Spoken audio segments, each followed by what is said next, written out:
Donbas से एक अहम खबर है। डोनबास के पेट्रोवस्की इलाके में पहुंच गई है टीवी9 भारतवर्ष की टीम। रिपोर्टिंग के दौरान पेट्रोवस्की में शेलिंग हुई, रास्ते में कई जगहों पर बमबारी के निशान मिले। टीवी9 के कैमरे में धमाकों की आवाज कैद हुई। रास्ते में कई जगहों पर बिछी माइन से भी जबरदस्त खतरा था, लेकिन इन खतरों का सामना करते हुए वॉर जोन से हर एक तस्वीर हमारे संवाददाता मनीष झा आपके लिए लेकर आए। इस वक्त डोनबास इलाके के पेट्रोवस्की रीजन में है और हम आपको दिखाते हैं। देखिए यहाँ पर क्या शहर क्या जंगल, सब फ्रंट लाइन है।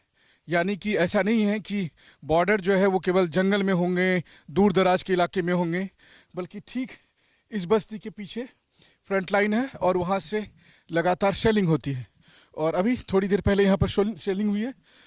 उसके आप देखिए, संयोग की बात थी कि ये बहुत ही कम निवेश पर पैकर्स एंड मूवर्स बिजनेस शुरू करके महीने का 5 लाख कमाते हैं। इनसे सीखना है तो फ्रीडम ऐप को अभी डाउनलोड कीजिए। के घर पे नहीं गिरा, यहाँ पर एक गाड़ी रखी हुई थी, उस गाड़ी पर गिरा।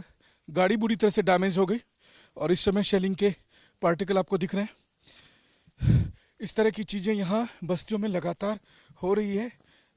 जब ये शेलिंग हुई तो आप देखिए कि यहाँ पर क्या हालत बनी होगी जब ये यहाँ पर बम का गोला गिरा। और इस तरह के आशंका के साथ लगातार इस कॉलोनी में रहने वाले लोग रह रहे हैं, क्योंकि ये जाए तो जाए कहाँ, ये इनका घर है, ये इनके पुरखों का घर है। और सबसे बड़ी बात ये है कि यूक्रेन की सेना को इनके एक एक घर, मोहल्ले, गली के बारे में पता है। वो इसलिए क्योंकि पहले तो ये इलाके यूक्रेन के ही थे। तो वैसी स्थिति में सबसे जो इम्पोर्टेंट बात हो जाती है कि उन्हें चूंकि एक एक डिटेल के बारे में पता है। तो वैसे में और देखिए फिर और निशान जो यहाँ पर शेलिंग के गिरे हैं। टीवी9 भारतवर्ष की टीम इस वक्त पेट्रोवस्की इलाके में मौजूद है और यहाँ पर अभी थोड़ी देर पहले हुई शेलिंग की रिपोर्टिंग कर रही है। और सबसे बड़ी बात यह है कि ये वो इलाका है जो लगातार जहाँ पर बमबारी हो रही है।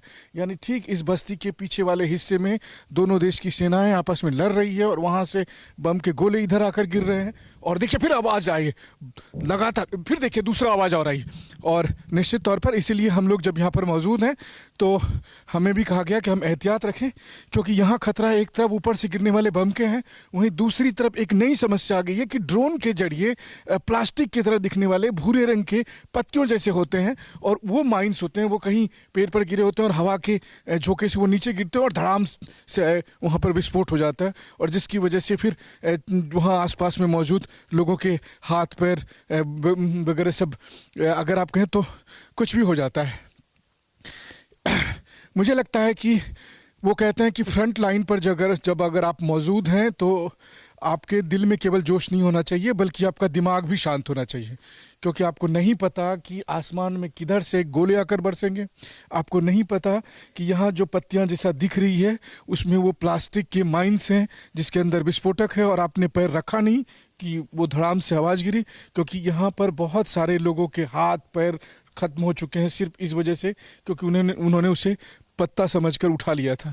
और टीवी9 की टीम इस वक्त यहाँ पर मौजूद है और हम आपको दिखाने की कोशिश कर रहे हैं कि देखिए यहाँ खतरा कितना बड़ा है और इन खतरों के बीच यहाँ पर जो लोग रह रहे हैं वो किस तरह से इस बमबारी का सामना कर रहे हैं।